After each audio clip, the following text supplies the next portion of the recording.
여러분, 다음 주가 12월이죠. 12월 3일. 그날은 바로 내란 1주년 되는 날입니다. 우리 사회를 뒤흔들었던 계엄 논란이 벌어진 지 꼭 1년이 되는 것입니다.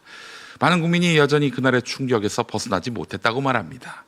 특히 내란도 내란이지만은 그 내란범을 구속시켰는데 아주 어렵게 그거를 터무니없는 이유로 풀어줬단 말이죠. 사법부도 내란의 한 공모자다, 이런 의심을 우리는 지우지 못하고 있습니다. 자, 여전히 사건이 현재 진행형인 듯한 감각, 그리고 여전히 곳곳에서 들려오는 각종 정치적 공방과 의혹들, 국민이 느끼는 불안은 끝나지 않았습니다. 누가 한 말대로 내란은 현재 진행형입니다. 자, 그런데 책임 있는 자리에 있는 정치 세력 가운데 일부는 반성보다 점검보다 거리 집회나 구호 외치기를 더 우선하는 듯한 모습을 보이고 있습니다. 바로 국민의힘 얘기입니다. 시민들 입장에서는 고개를 갸웃거릴 수밖에 없습니다. 누가 민생을 망가뜨렸는가? 누가 제도를 훼손했는가? 누가 헌법을 파괴했는가? 진지한 성찰 대신에 마치 남의 일처럼 법치와 민생을 외치는 그들의 정말 적반하장격 태도는 우리의 마음을 더욱 어둡게 만듭니다. 이런 전국에서 지금 시민사회 일각에서 또 여당 내부에서 강하게 요구하고 있는 것이 바로 사법체계 개혁, 그중에서도 내란 전담 재판부 설치 문제입니다. 물론 이 제안에 대한 평가는 좀 분분한 부분이 있습니다. 그러나 한 가지 분명한 것은 지금의 재판 지연과 사법 불신을 바라보는 국민의 피로감이 상당하다는 점입니다. 일부 사건 재판이 지나치게 지체돼서 시간 끌기 아니냐, 이런 의혹을 받고 있고, 다른 사건은 전례 없이 속도가 붙는 이 불균형, 국민의 신뢰를 흔들고 있습니다. 다른 사건은 전례 없이 속도가 붙는다, 이 말씀을 드렸는데 그게 무슨 재판입니까? 이재명 대표의 재판 아닙니까? 대통령 출마하기 직전에 한 달 만에, 정확하게는 35일 만에 3심 재판 결과가 나왔잖아요. 파기환송, 유죄, 취지.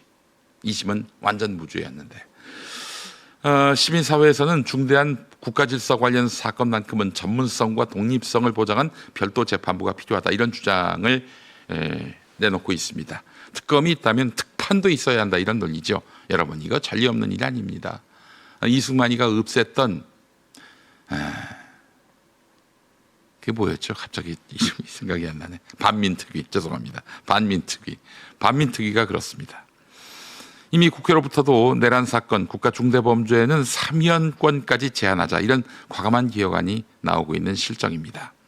자, 우리가 분명히 짚어야 할 부분이 있습니다. 사법개혁은 시간을 두고 천천히 해도 되는 일이 아니다라는 점입니다. 많은 정치평론가들이 한 목소리로 말합니다. 개혁은 초기에 하지 못하면 끝내 실패한다. 자, 어느 정권 때 이를 갖고 얘기하는 겁니까? 문재인 정권입니다. 180석이란 강력한 의회 권한을 얻고도 개혁 성과를 내지 못한 채 몇 년 뒤 참패로 이어졌던 흐름을 우리는 기억합니다. 검찰개혁, 언론개혁, 사법개혁, 어느 것 하나도 뚜렷한 성과를 내지 못했고, 갈등이 생기면 물러서는 그런 회피형 리더십, 혹은 과도한 원칙주의가 발목을 잡았다는 평가가 지금도 이어지고 있습니다. 그 사이에 검찰 권력은 오히려 강화됐고, 개혁을 기대했던 유권자들은 실망을 넘어서 환멸을 느꼈습니다. 이 개혁 실패가 정권 재창출 실패로 이어졌다는 해석, 여러분 누가 부인할 수 있겠습니까? 아마 탁현민 씨도 부인 못할 겁니다. 이거는 오늘 우리가 다시 그 역사를 떠올리는 이유가 있습니다. 개혁의 시간이라는 것이 영원히 기다려주지 않기 때문입니다. 골든타임이라는 것이 있다는 말입니다. 초기 개혁의 골든타임을 놓치면 개혁을 추진하던 세력이 오히려 기득권 구조 속에서 스스로 피로해지고 자기 정당화라는 늪에 빠지고 납니다. 이 교훈을 민주당도, 차기 집권을 노리는 모든 세력, 정치인도 뼈아프게 되새겨야 합니다. 자기 대선 관련 모든 여론조사에서 민주당 계열 후보가 우세하다는 결과가 잇따릅니다. 그러나 과거 문재인 정부의 실패를 반복한다면 정권 재창출은 또다시 물거품이 될 것입니다. 그 전조가 대선 1년여 전인 2021년 봄에 있지 않았습니까? 서울시장, 부산시장 재보궐선거, 민주당이 아주 처참하게 패배했지요.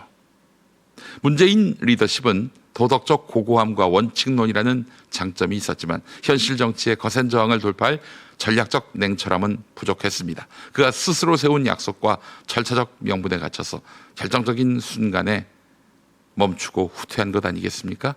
그 멈춤의 정치가 결국 개혁 실패로 이어지게 된 것입니다. 우리는 교훈을 얻고 있습니까?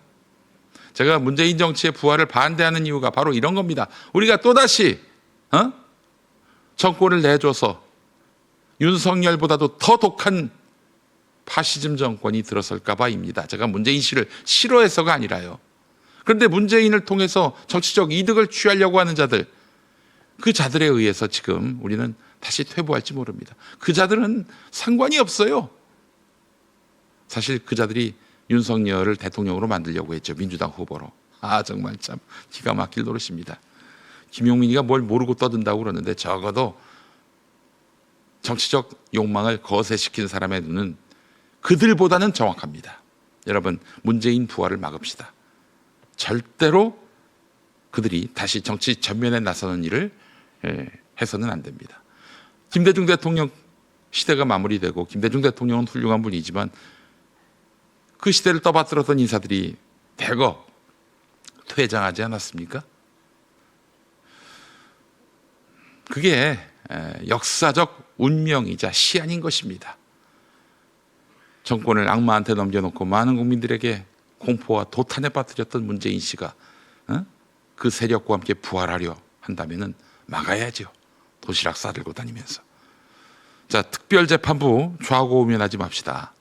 이것도 시간이 있어요. 지금 당장 1심은 조이대 휘하의 판사들이 판단하는 거 아니겠습니까?